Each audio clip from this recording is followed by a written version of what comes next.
Difference between addition and condensation polymers या addition and condensation polymerisation.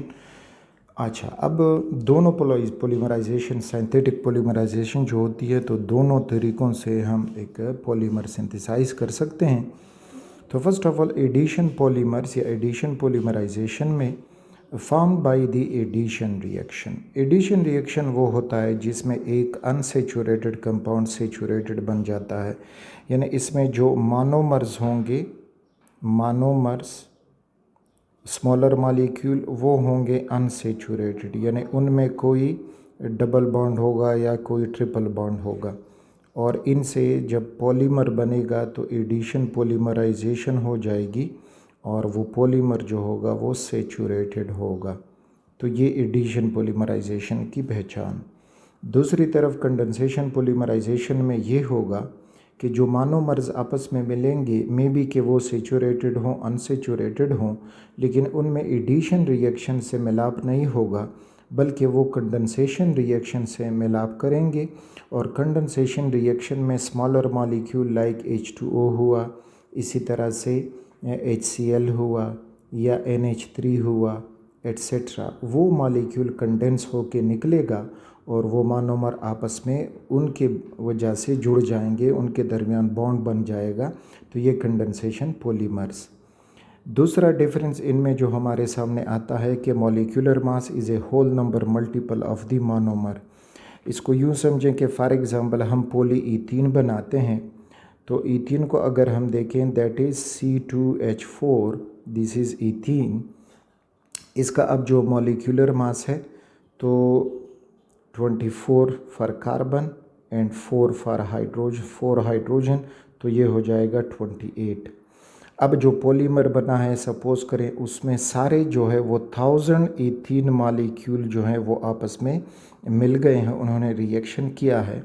तो अब 1000 multiplied by 28, तो इससे जो हमारे पास मिल जाएगा 28,000, तो 28,000 इसका होगा मॉलिक्यूलर मास। तो इस वजह से ये एक होल नंबर मल्टीपल होता है। जो कंडेंसेशन पॉलीमराइजेशन है तो उसमें molecular mass is not whole number multiple of the monomer unit, क्योंकि मोनोमर यूनिट यहाँ पे मुख्तलिफ होते हैं।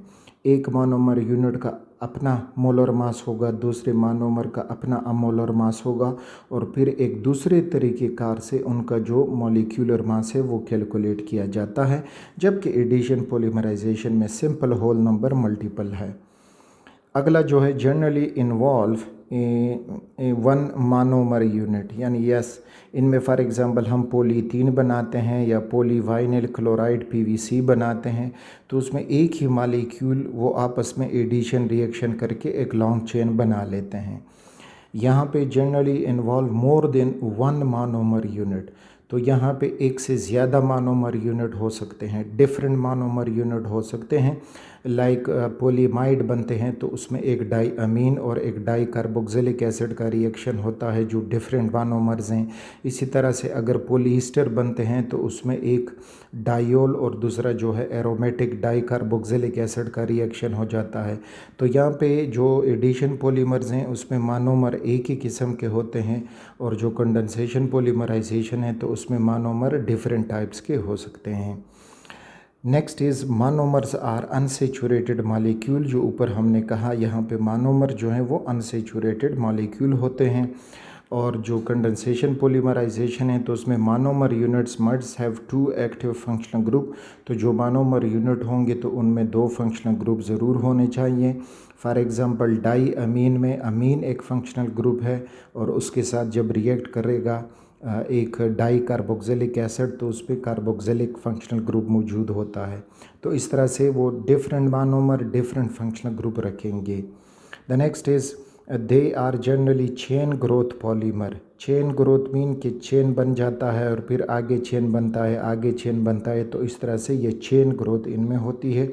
और जो कंडेंसेशन पॉलीमर्स हैं they are generally step growth polymer. Step growth polymer के 2 मोनोमर्स के दरमियान जो डिफरेंट मोनोमर है, पहला रिएक्शन होगा, फिर दूसरे जो 2 मोनोमर हैं उनमें पहला रिएक्शन होगा और फिर उनके दरमियान जो पॉलीमर बना है वो आपस में रिएक्ट करेंगे और इस तरह से एक स्टेप ग्रोथ उनका शुरू हो जाएगा। जबकि यहाँ पे चेन ग्रोथ होता है, एक ही प्रोसेस से सारे बनते हैं। So this were the main differences between addition polymer and condensation polymers.